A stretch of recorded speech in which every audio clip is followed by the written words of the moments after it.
What is up, YouTube? It's your boy Nova Senpai, and today I'm back with another Tower of Fantasy character guide.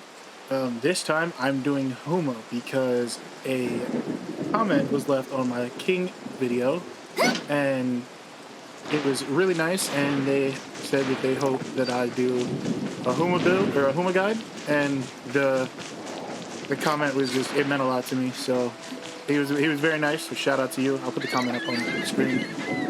But yeah, so we're doing Huma, who is the shield character, and Huma is a defensive based character.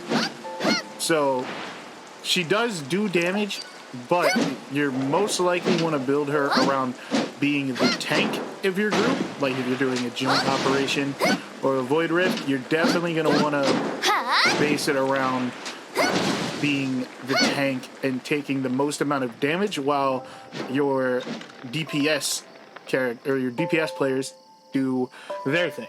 So while it does do damage, it's more of her shatter. So hold on, let's take a look at her. So we go to weapons, we go to Huma. All right. So her shatter is at a 10. And so what you want to do is you want to take her and have her on the field, tank the damage, and then, like, say shields go up, you want to bust in, switch to your axe. You know, her one lets her change to an axe and do damage. So you want to, you know, switch out, maybe bust the shield, and then like just make way for your DPS character or your DPS teammates to just go in there, do as much damage as possible, and you just be the punching bag. That is what you are. So first I'm gonna go over team comps because it's an important thing. So when you play Huma, especially the way that I'm saying to play as like the tank, you want, in match settings, you want fortitude, right? So you need to equip at least 2 defense type weapons to activate, increases damage reduction by 25%, shatter by 60%, and aggro by 800% in team play. Further boost damage reduction by 20%. What it means is you're gonna take less damage, you know, increase damage reduction. You're going to increase your shatter, and then you're going to take aggro by 100%.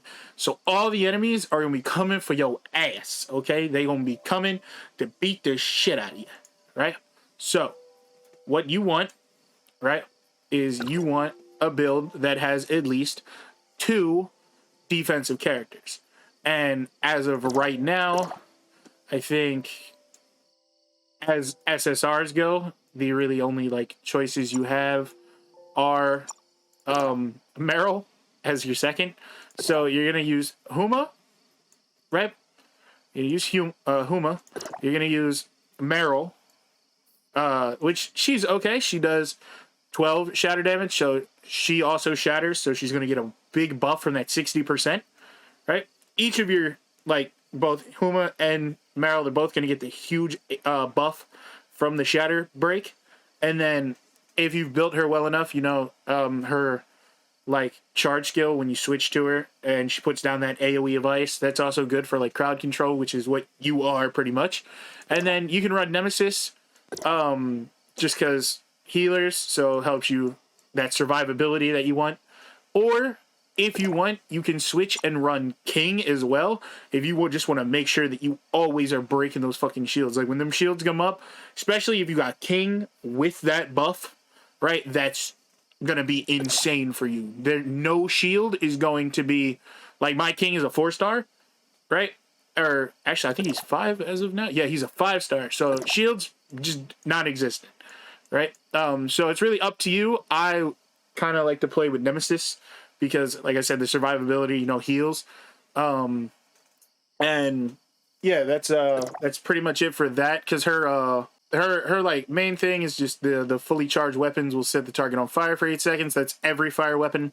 For her advancements, I have her 1-star. So if you have the 1-star, like Huma, at least 1-star. Like if you're going to build her, 1-star is really good. I don't really look at the other ones because I haven't had. You know, obviously the higher star, the better she's going to be. But the 1-star, if you really want to, like, main her, I would say try to just get at least a 1-star on her, because her first advancement, when activated, gain a stack of strong shield upon casting Discharge, Seething Rage.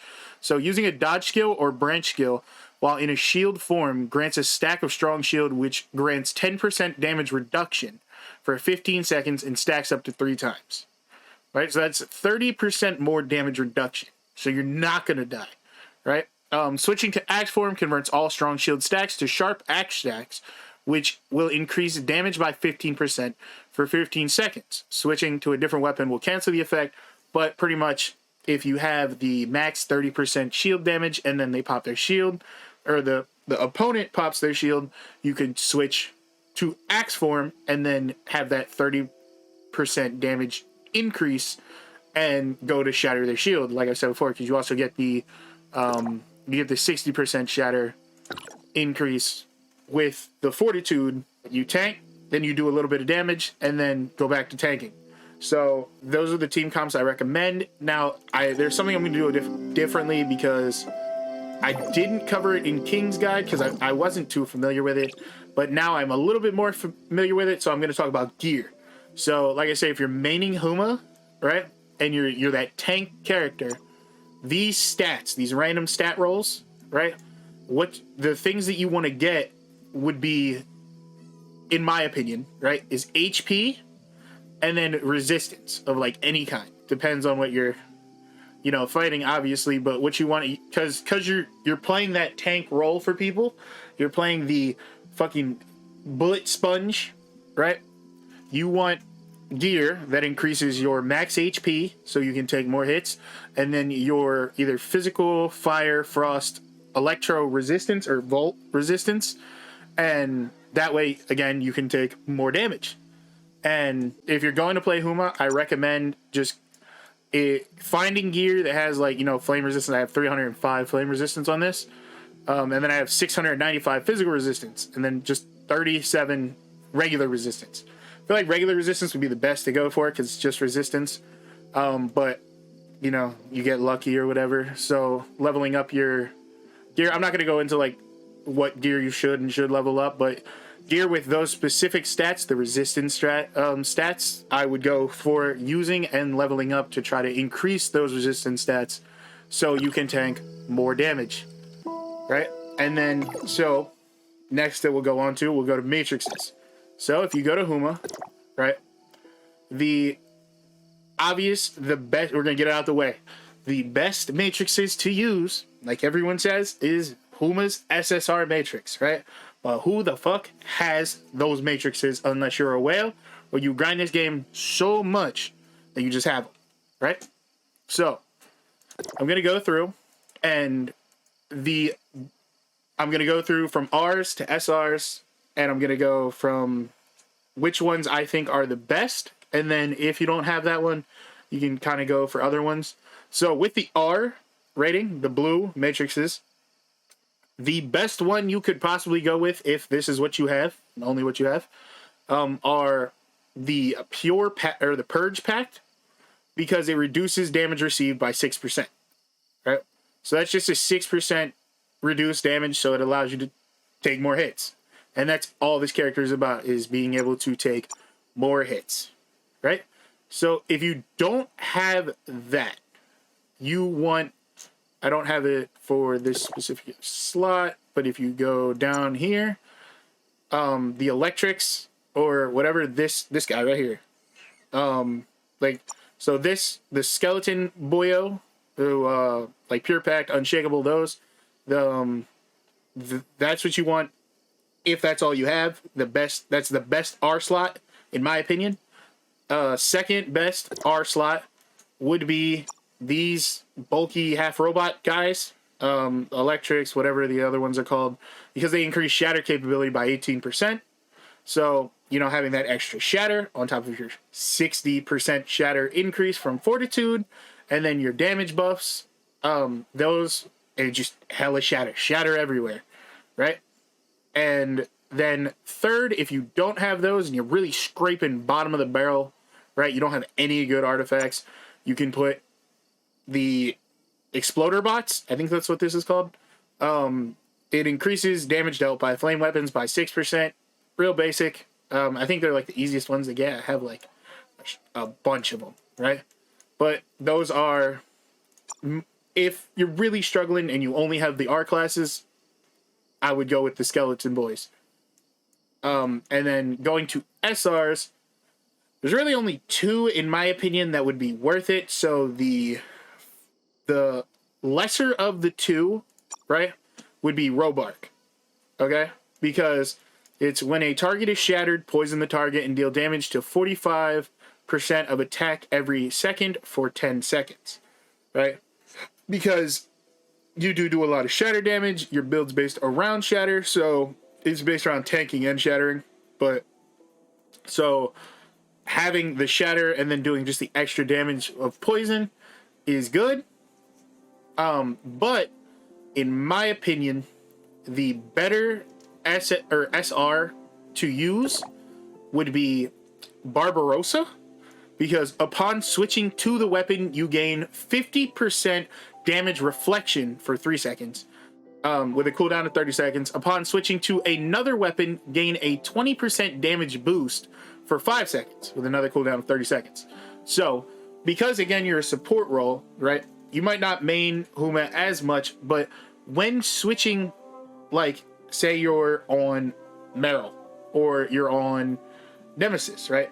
You're healing yourself, or you're doing a little bit of shatter damage with Meryl, then you switch to your shield, and you get that damage reflection, that survivability that you want, because you're tanking damage, right? And then when you switch back to, like, say Meryl, right, you get that 20% damage boost, which will help with your shatter, doing damage, and all of that. So I recommend overall using Barbarossa, because my personal opinion, the best. Also, I wouldn't stress now, Huma's, I don't have any of Huma's matrices, but I have looked it up, and Huma, her matrices are OP kind of for her character, but I wouldn't say that they're like necessary if you don't have the means to go for them.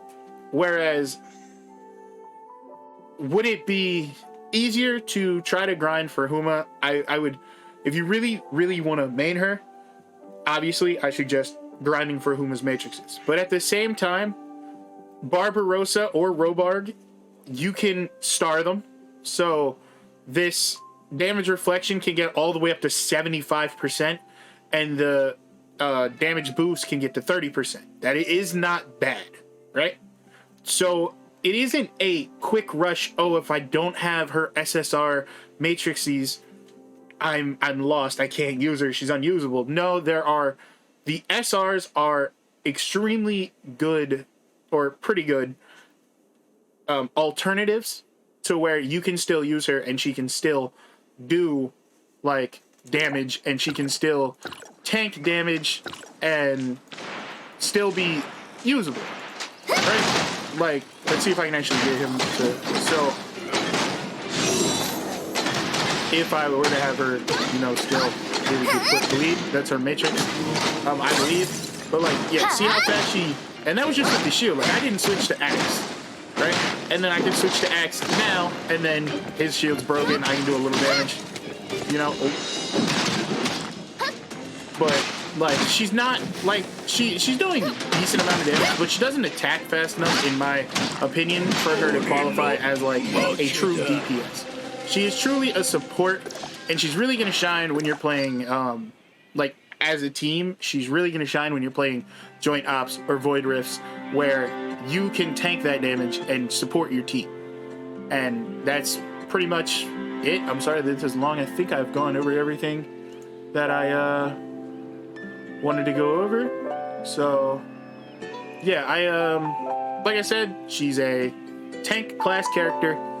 Buff that health up, buff that resistance up, have solid support on her team. You know, you want that fortitude. You know, you don't want to have it attack because you want the fortitude buff. And that's pretty much it. I hope you guys liked the video. If you're new, leave a like, subscribe if you know, feel the obligation. I would appreciate it. And yeah, I'll see you guys in the next video. 日記に何が書い Peace. てあるんだろう。